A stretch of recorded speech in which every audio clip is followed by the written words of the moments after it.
Welcome to On the Middle East, the podcast of the award-winning media service El Monitor, where each week we talk with the decision makers and thought leaders who are making the news and shaping the trends in the Middle East. I'm Andrew Parasolidi, president of El Monitor, and our guest today is Ms. Micky Aharonson, senior research fellow at the Jerusalem Institute for Strategy and Security. Prior to joining the Institute, Micky served on the National Security Council in the Israeli Prime Minister's office. Micky and I will be talking about Russia, Syria, Iran, the Gulf, normalization, and why she is very optimistic about U.S.-Israel relations under a Biden administration. My conversation with Micky Aharonson begins after this short break and a few remarks and update on the humanitarian catastrophes in Yemen and Syria. I believe that if there is an alternative for Syria that would allow it to normalize relations with the region, I think the Syrians would act more positively from an American and an Israeli perspective. We all know what Assad is. He is what he is, and if there could be justice in this world, he would pay for what he did. But it's not a question of justice now, but a question of interest.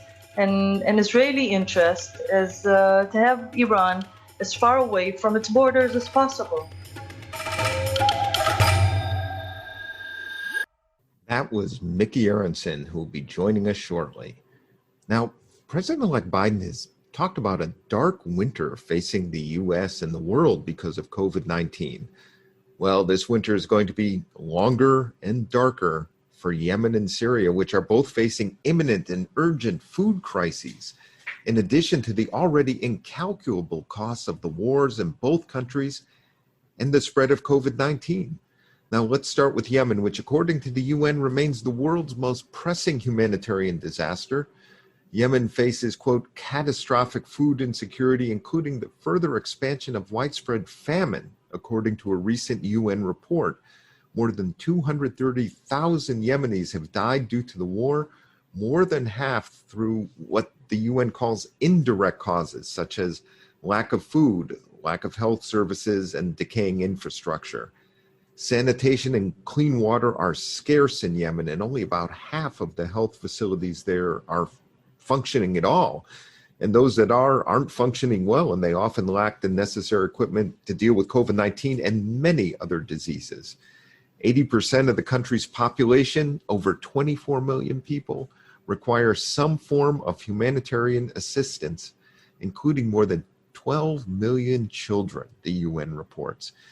Now, children, not surprisingly, as is always the case in these tragedies, are paying a disproportionately terrible price as a result of the 5-year war, and then disease, economic collapse, and decaying infrastructure. More than 3,000 children have been killed in the first 9 months of 2020, according to UNICEF, the UN Children's Agency.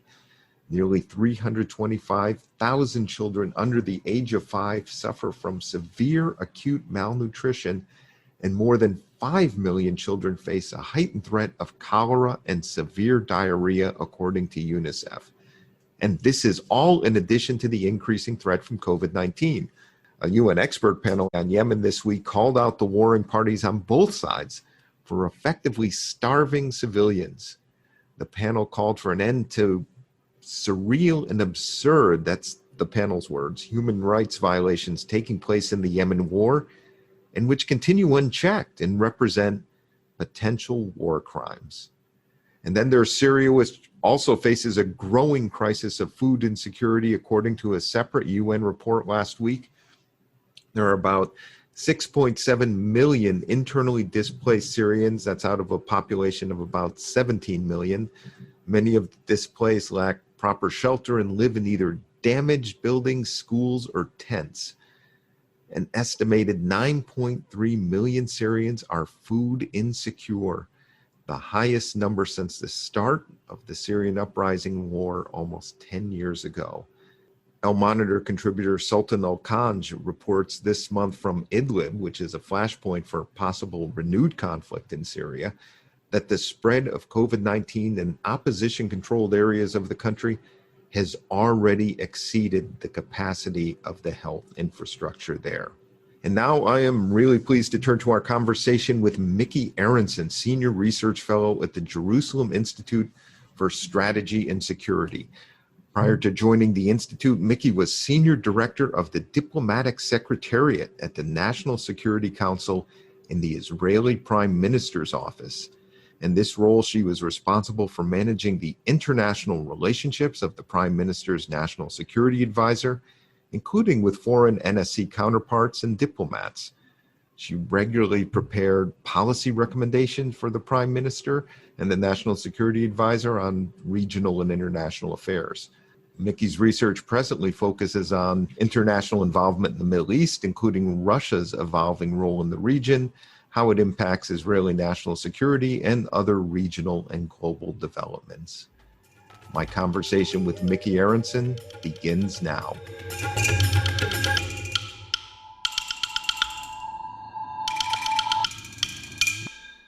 Micky, welcome to On the Middle East. Thank you. Thank you for having me. Let's get started. President-elect Biden is considering a new round of negotiations with Iran, including pursuing follow-on agreements to tighten and lengthen Iran's nuclear constraints, as well as address the missile program. This is what Biden told Tom Friedman last week. And he said that his approach will involve, quote, consultation with our allies and partners, which you can assume means Israel. How do you see U.S.-Israel engagement over Iran evolving under President Biden?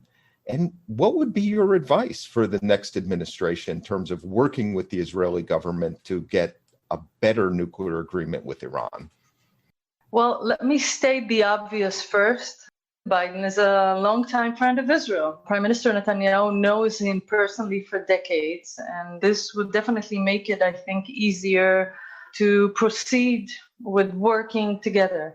Now, Biden stated a number of times he understands the importance of Israel for the United States, but there's a question what he will be handling first, his priorities. He has a lot on his agenda, COVID, world economy, NATO, China, Russia. I don't know how much of his energy would be invested in changing the Middle East. Part of it, maybe the main issue is the Iranian nuclear issue. Maybe he would want to deal with it first and get it out of his agenda so he can turn into dealing with other topics. I can tell you about particularly the JCPOA, the agreement, the Iranian nuclear agreement. Israel's policy is very simple. We disagree with the agreement because it didn't solve the problem of the Iranian nuclear threat. Now, it sounds trivial, but it needs to be restated. Now, if the incoming Biden administration adopts a similar approach to the Obama administration in this regard, we will have a problem. The Iranian nuclear issue should be a question of their capability and not a question left to their decision. Now, this is really the essence, the bottom line. Now, Israel was never afraid that Iran would break the deal. Israel was afraid that Iran will keep the deal because it allowed them an industrial scale of uranium enrichment. Sorry for using a bit dramatic example that comes to mind, something similar, but to us, it's like catching a serial killer and telling him, keep your knives, but don't use them. And here, have some money, but please don't use it for negative purposes. Now, to me, this sounds like a perfect example, though a very provocative one. I hear some voices saying that maybe the Biden administration would adopt the agreement almost as is. That would be very negative from Israel's perspective because it will not solve the threat in Israel. Now, sometimes, not often, rarely, but politicians do mean what they say. And if an Iranian politician or a leader says he wants to destroy Israel and to export the revolution, I believe him. I listen to his plans.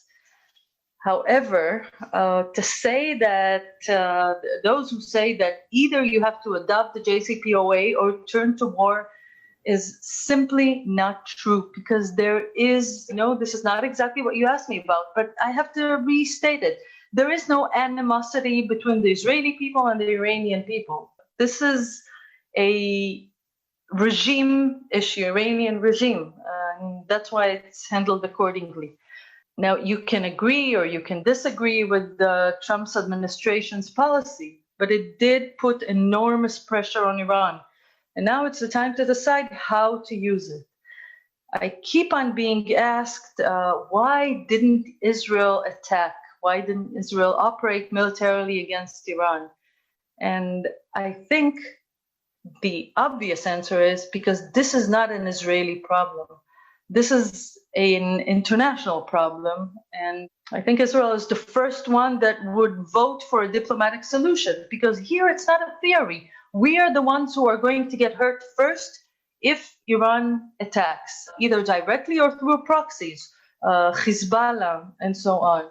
So yes, I think we would be very happy if a diplomatic and effective diplomatic solution would be adopted by the US. Micky, you were a senior member of Prime Minister Netanyahu's national security staff during the Obama administration. You had mentioned in your remarks that there's a long-standing relationship between Prime Minister Netanyahu and Joe Biden, going back to when he was a senator and then as vice president. And I think, as I understand it, a very, very warm relationship.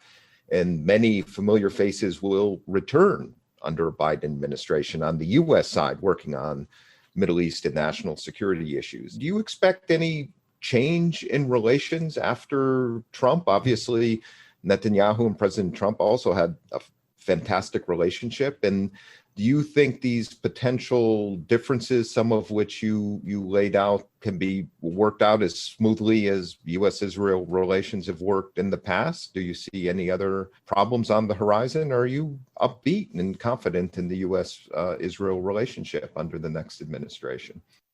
Extremely confident. Israeli leaders from all the political spectrum recognize the critical importance of bipartisan support for Israel. Even if there are disagreements, you can disagree. Even in the time of the Obama administration, where there were many disagreements, an MOU on defense assistance to Israel was signed. And it was particularly important for Israel to sign it during the Democratic administration, despite the disagreements on Iran, because the previous MOU was signed during the Republican administration of Bush Jr. So I think in any way there will be good working relations, and beyond that, Israel understands, again, the importance, I can't stress it that enough, of the US. And I think much will depend on the involvement and positions of the people that will work with President Biden. Because, as I said before, he is a longtime friend of Israel. And I think we can expect relations and the negotiations to be in that spirit. Micky, you are one of Israel's top experts on Russia and its role in the Middle East. You speak the language, you know the players there. The road to a new Iran deal, if it happens, will go through Moscow. How does Putin game out this scenario of a new round of Iran negotiations, and what's in it for him?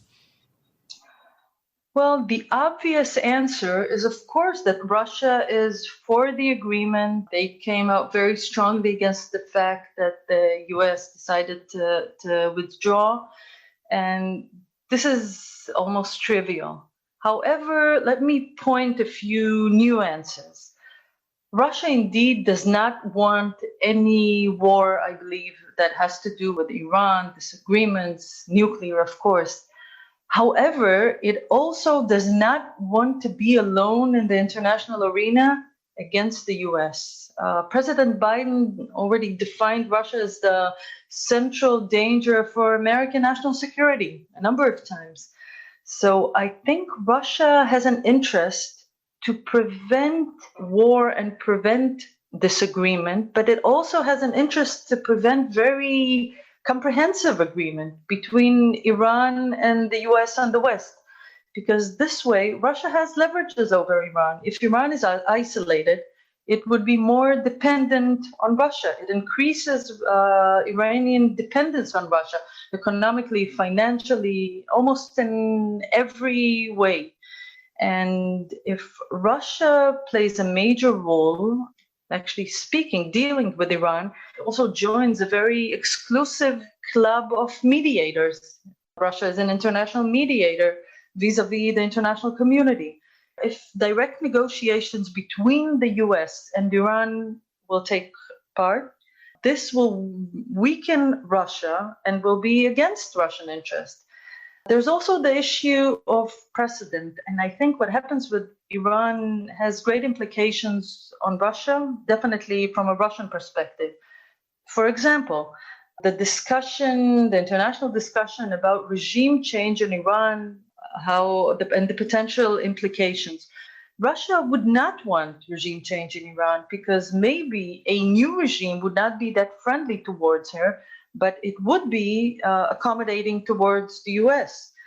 Also, if agreements can be broken with Iran, it means agreements can be broken with Russia. And of course, Russia objects to any regime change that takes place because of popular demand or external pressure, because it relates exactly to Russian fears about what can happen in Russia. Potential regime change because of popular demand or external interference. Let's stay on Russia for a minute. How does Prime Minister Netanyahu see his relationship with Vladimir Putin? It seems they have a good connection.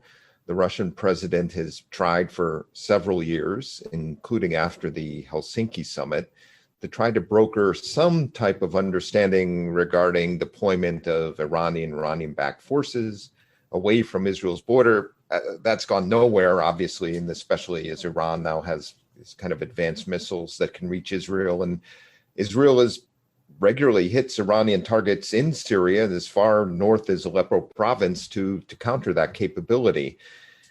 Help hold this all together for us. What does the Israeli Prime Minister and Israel expect from Putin with regard to Iran in Syria? I think your question had all the perfect answers in it. I can tell you firsthand, there's a very good relationship between Prime Minister Netanyahu and President Putin. It's a very respectful relationship. It's very intense. They speak on the phone. They visit each other. Of course, Netanyahu went to Russia many times more. And we remember our size, Israel's size, and Russia's 11 times zone country size. I think we can say there's almost an open line between the presidents, and there is a lot of respect shown to Russia on issues that are important to her, like recognizing Russia's role in ending World War II and fighting the Nazis. This is something that Israel gives Russia a lot of credit, as opposed to the US, by the way. And I think this is very important. However, I don't believe that in a case of a major crisis, this would change Russia's choices or behavior, because Russia's interests would remain the same. I prefer to trust more Russia's rationality and Russia's preference for its own interests. Russia respects Israel because Israel demonstrated it is willing to operate militarily against who she finds threatening, like Iran. Russia also respects Israel because it knows that Israel can be a spoiler where it really matters for Russia. And I'm talking about Syria, of course. Russia knows that Israel declared it will not try to operate against Assad and against the Assad regime, but it operates against Iran entrenching itself militarily in Syria. But that Israel respects Russian priorities. First and foremost, Russian assets. Then Syrian assets, major assets, and only then there are Iranian assets in Syria, which military assets, which Israel not only disrespects, it operates against. Russia also, I think, gives Israel maybe too much, but gives Israel credit to be able to have an open door in Washington and to be heard in Washington, because Russia is constantly looking for what I call a deal, which means it will behave in a certain way somewhere in the world, and it expects something in return. And it understands the great animosity towards Russia and Washington. It is looking for routes, I think, for ways to have its position heard in Washington and to try and reach a deal which is beneficial for both sides. When it comes to Syria, if I may take a certain angle, not directly what you asked, but I'm getting there. Arab states currently, mainly the Gulf, wish to normalize relations with Syria in order to, one, minimize its dependency on Iran. And they growingly see Syria as a buffer against Turkish pan-Ottoman aspirations in the region. And I must admit that in both these regards, Israeli interest is closer to the position of these Arab states than to the policy that was adopted under the Trump administration of boxing in Assad and giving no alternatives. Now, when it comes to Iranian presence, also from the Israeli perspective, we must be realistic. It is very hard to believe, and this is my point of view, that Iran would ever leave Syria. They're there from the period of the Shah. However, since 2011, with the civil war in Syria, as Assad was cornered, he turned more and more towards the Iranians for help, having no other alternatives but Russia. And since both of them were the only ones that proved their loyalty to Assad, he relied on them. Now, currently, US policy of boxing in Assad makes it very hard, in my understanding, for Assad, for Syria, to distance itself from relying on Iran, since there are no alternatives. I believe that if there is an alternative for Syria that would allow it to normalize relations with the region, I think the Syrians would act more positively from an American and an Israeli perspective. We all know what Assad is. He is what he is, and if there could be justice in this world, he would pay for what he did. But it's not a question of justice now, but a question of interests. And an Israeli interest is to have Iran as far away from its borders as possible. Now, Iran is located 1,000 miles from Syria. There's no shared border. We do have a shared border with Syria. If Assad doesn't have any alternatives, we will have Iran on our borders. This is unacceptable, because the main reason for Iran to be in Syria is to have it as a launching pad, as a basis for operations against Israel. So Israel could live with Assad if Assad distanced himself with Iran, and would you therefore, and do you think Israel supports these normalization efforts by some of the Arab states with the Syrian government? I think, and again, putting moral issues aside, I don't think we're privileged enough to discuss moral issues when we have Iranian military equipment directed against us on our borders, also in Lebanon, also by Hamas, also all over the Middle East. I'm not going to even mention Yemen and so on. I think it is in the Israeli interest to have a central regime in Syria and not 40 or something radical Islamist factions, and to have somebody who would answer to anything that goes wrong. And I would rather have Assad in Syria being dependent on the Gulf than having him there dependent on Iran. Micky, you've been on the front lines of Israel's outreach to the Gulf. You've traveled to Qatar, you've traveled to Bahrain. Tell me your personal impressions of how these relationships have evolved. We are now in the year of normalization. And where do you see it going next year? I'm very optimistic.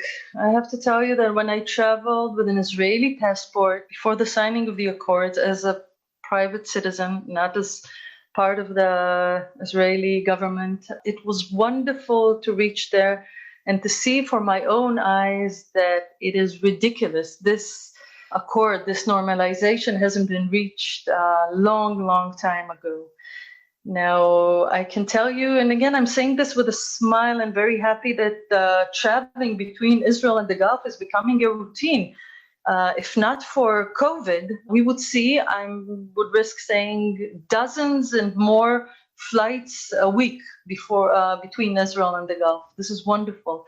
Now, the silver lining of this nuclear JCPOA deal with Iran is that it brought Israel closer to its neighbors, because we share the same concerns, of course, and the same threats.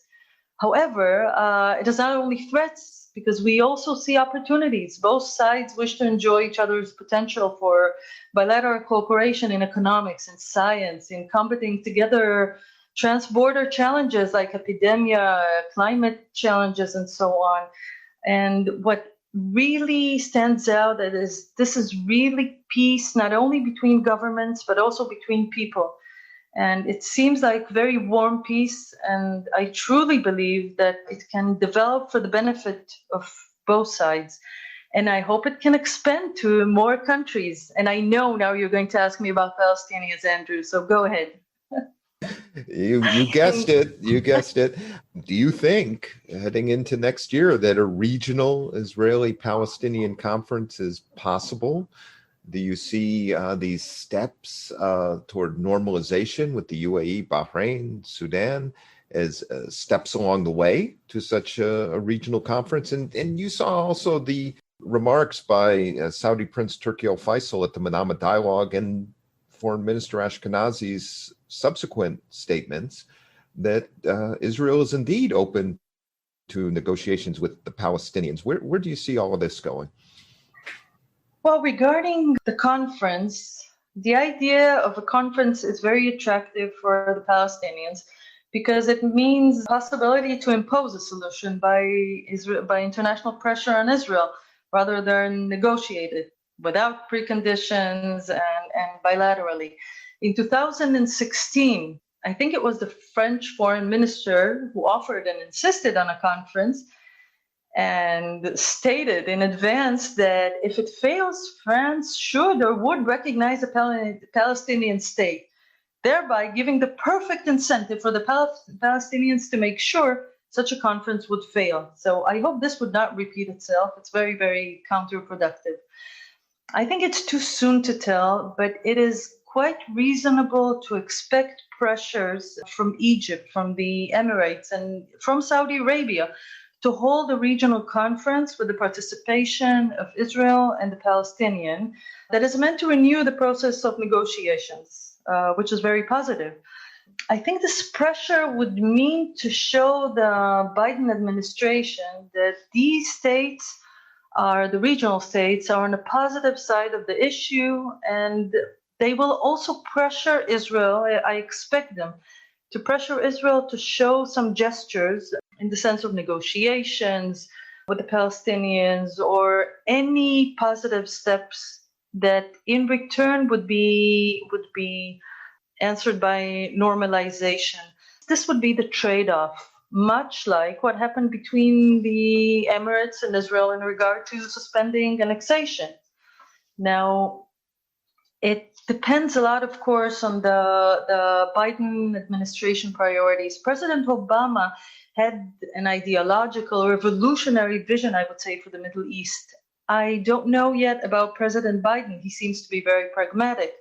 I'm not sure he will not prefer to put his energy elsewhere, like in the East, China and Russia. And that would be very important for a potential process between Israel and the Palestinians. Now, regarding the very loud Faisal Ashkenazi meeting, well, I think it stood out also because it was so contrary to the spirit of things between Israel and the Gulf and even Saudi Arabia. We were reported in the media, the Israeli Prime Minister himself visited Saudi Arabia a couple of weeks ago. Now, the reason, I'm guessing here, but the reason could be threefold. First, I think, is the Saudi anger for the, if I may say, very useless and counterproductive leak of the visit in Saudi Arabia. I think the Saudis were very upset with it, and I definitely understand their position. It was super counterproductive, whoever leaked it. The second reason is I think the Saudis are playing hard, or I can say harder to get, because normalization with Israel would come with a cost. I would do the same if I were them. Such actions, such sayings would raise the cost. The third and last one would be to show that they are indeed still committed to the Palestinians and the Palestinian idea. Under Trump, they could distance themselves easily. And under Biden, I think it would make more sense for them to show that they are pro the Palestinian cause. But, any process of negotiations that would be positive and anything that would lead to more normalization in the region, inshallah. Exactly. Micky, we're out of time, but I wanted to thank you for your time today, your insights, your analysis. I always learn from you and very much enjoyed having you on our program today. Thank you very much, Andrew. Thank you for having me. It was my pleasure, and let's look forward to good news. I'll be right back with a few closing remarks and takeaways from my conversation just now with Micky Aharonson after this short break.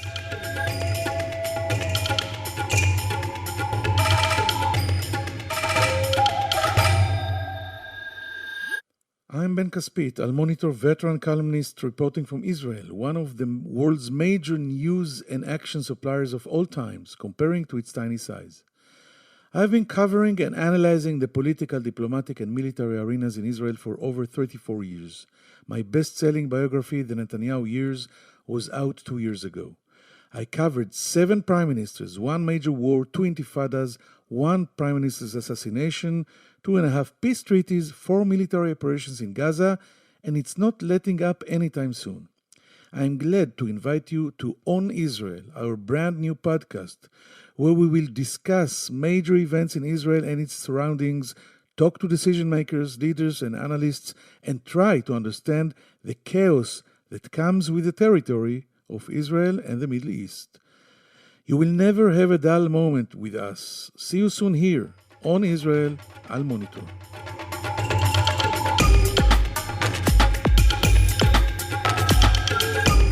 Many takeaways from our conversation with Micky Aharonson, including her general optimism about U.S.-Israel relations under a Biden administration, even if there may be a few differences to be worked out on Iran or other issues, and her analysis and personal experience so far of the goodwill and positive expectations from Israel's normalization with the UAE and Bahrain.